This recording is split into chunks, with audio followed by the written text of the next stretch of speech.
Ian, congratulations. Tell us how you're feeling after that marathon of a game. Knackered. No, I should have took it a bit earlier on and finished, you know, but you know what Mervyn's like, you give him a little gap and he takes it and he comes at you, and it was a bad game between the two of us, but you take each game at a time, you know what I mean? We can go out and hit 110 average and then all of a sudden 80 odd average. I'm not interested in stats. You win that game, you're through. What was going through your head when Mervyn threatened that comeback and came off the canvas? When it went 2-2, I just shouted at myself, just to, you know, pull your finger out. Come on, you put him under pressure, because if I can put him under pressure, he was missing loads of doubles, because he done exactly the same to me in them other 2 sets. I missed doubles, you know. I'm 2-0 up in 2 sets and still can't get over that line. It's your 14th appearance at this tournament. A win still as valuable as the first one you ever got here? Oh, definitely. You know, this is what you play for all year. You know, so you want to get here and win. Whether they become world champions is a different matter, but, you know, keeping that tour card and then enjoying the darts and just making a living and enjoying it. And it's Rob Cross or Cordeca, which you'll find out later in the next round. What are your thoughts ahead of that? Yeah, 2 decent players, you know, just get on. I've got to go back home now, play around the board, practice doubles, do whatever I can, and come back Sunday, I think it is. So we'll come back and try my best. Best of luck. Thank you. Ian, congratulations. You said there about like keeping your tour card and things like that. Is that something you've been keeping an eye on, because that slip in the rankings? Well, you know, we've talked about it many a times, haven't we? You know, over what happened in COVID and stuff like that. I have my, you know, I think they should have froze the leagues, but they didn't want to do that. So, yeah, I've just got to stay there. At the moment, we're riding this big wave now. You got Luke Littler, he's doing everything right for us. So it's just like be part of it and push your way up and get as high up as you can. Can you put your finger on why you haven't been able to re-establish that form pre-COVID? Because you were constantly winning on the Euro Tour, constantly winning on the Pro Tour, but since we haven't seen that version of Ian White, can you put your finger on why you haven't been able to do it? I got lazy through COVID. I decided not to play any of these online darts and stuff like that, and you know, and I didn't practice a lot. But I'm also not into technology, so I couldn't do online stuff. Do you know what I mean? I hate it. I hate apps. I hate anything like that. So I just wasn't with the times, and where these young'uns were playing non-stop, even your Michael Smiths and that, you know, they were playing online. I just couldn't be bothered. I just thought I would carry on from where I left off. I'm telling you now, it doesn't happen. A run here, though, do you believe that can give you the confidence to re-establish and find that Ian White again?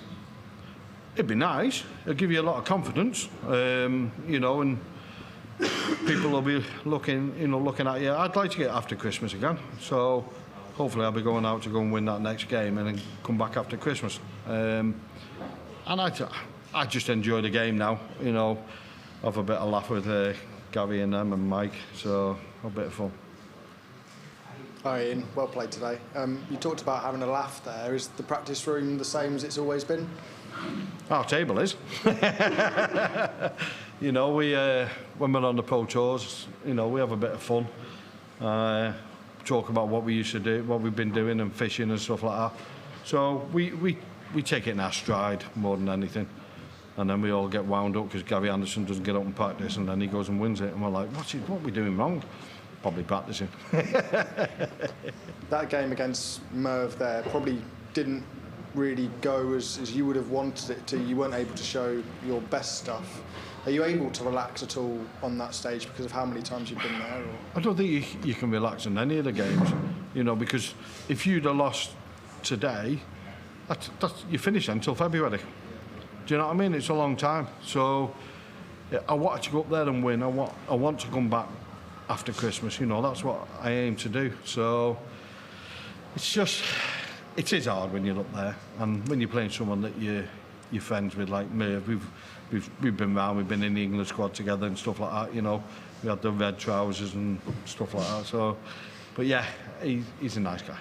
Everybody talks about this being a young man's game since the emergence of Luke Littler, all the JDC academies and everything that's coming through. But do you want to show people that there's still plenty of players from years ago that can still produce on that stage? We're still there. We've still got tour cards, you know what I mean? So there's many people now that, you know, that have come in and gone back out, you know, and we're still there. So if we're still there every year in having the tour cards, we're doing something right. Whether you're number 1 or whether you're number 64, you're doing something right. You're still putting good games in. It might not show it today, you know, today on the TV and everything. But like I said, don't like stats. Getting that win, you're through. Thank you. Ian, thank you. Well done on the win. Just on the point Josh was making there, do you look at the young generation who's coming through? Littler, Jan van Veen, Humphries only 30, even Mitchell Lawry, with almost a sense of pride because you helped lay the foundations for what the game is now today. It's hard not to look. You know, you've got all these young kids coming through and they're playing good darts and they're enjoying it, but they've got no how can I say it? They still live at home. They're still with their families. Wait till you start having, you know, like you've got a mortgage, you've got this, and all of a sudden it becomes different. And look at Luke Littler. I know he's not even going to worry about a mortgage, is he, or like that? But what I'm saying is these young kids are coming through, enjoying it. We've got the stepping stones now from the development tour, challenge tour and stuff like that. We never had that years ago. If you want to go and play a competition, you paid your £10 entry fee and you just went for it, and that was it. But listen, the PDC have put everything in place for these kids now, and it's great. When you competed in your first World Championship, did you ever think that one day you'd be playing for £1 million top prize? Never, not in a million years. But you know, Barry's done well with it.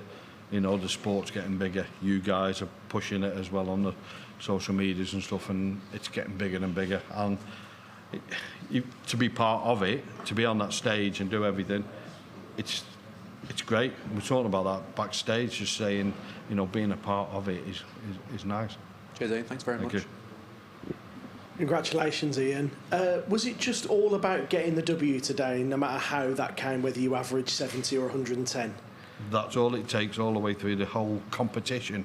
You know, I done well last year and then lost to Luke Littler, and I missed a few darts at double. I could have been 3-1 up in sets, but it never happened. It's getting that win. You're in the tournament now, so you get that first round win, and that's it. Then you can move forward.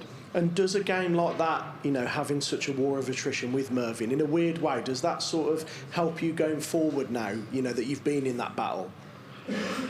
No, it was hard work, you know, being in. I've just got to go home now and just chill and start practicing again. I knew what I was going to get with Mervyn, and I've known Mervyn for a long time, so I knew it was going to be a battle, and I didn't think it was the only 110 average up there was going to be the ages, and that was it. You know what I mean? That's all it was going to be. But it was just, I'm just glad I'm through, and that's it. And you touched on being England teammates with Mervyn and wearing the red trousers. What do you put your longevity in the sport down to? Practice and dedication years ago. You know, I was never off the board. These young kids are doing it now. Well, I'll do about 3 hours in a day, and that's it. You know, these kids are playing 8 and 9 hours now, and then they're going out at night and playing dart. Oh, them days have gone now. Well, they've gone. You know, and it's just practice and dedication. And then when I got the chance with the PDC, and through Adrian Lewis, he was a good mate of mine. You know, so I took it, and I thank everyone that was around at the time. Thank you. Ian, did you get enough credit for how well you played against Littler last year? Because it was only after he'd got past you that he actually started hitting the afterburners and blowing people away. Do you look back now and think to yourself, if only? No, because I had nothing to lose. You know, all the expectations was on him to win it. I had nothing to lose, so I really went up and enjoyed it. Now, maybe I should have gone up and enjoyed today, you know, and played like that. It might have been a different result and a bit quicker. But listen, it was nice to play him. He's won his first World Championship, and I played him on that. It's another feather in your cap, and I know he beat me, and he became World Champion. He's going to beat a lot more people, isn't he, and become World Champion over the years. At least you beat his granddad a few times. Yeah. Well, Phil Littler, we used to play in the Runcorn League together, and they were the best team in Runcorn, and we were the second team, and we used to have some battles. But hey, going back now, it was good. It was good. I enjoyed it. And just going back to what Phil was saying earlier on about sort of this crop of youngsters coming through. As somebody who's been on the circuit a few years like yourself, do you almost feel like you're looking in the rear-view mirror and seeing this posse of like Indians chasing the cowboy almost, getting closer and closer? Well, listen, in January, they do Q School. Once the first Pro Tour comes up, we all sit there, me, Gary, and everyone look around and go, who are all these? We haven't got a clue who they are. Years ago, you knew your Kev Painters, your Terry Jenkins, stuff like that. They were there all the time. But all of a sudden, it's just changing all the time, and these kids are coming in. We haven't got a clue who they are, you know, and then it's nice, and, you know, like I said, it's good to be part of it.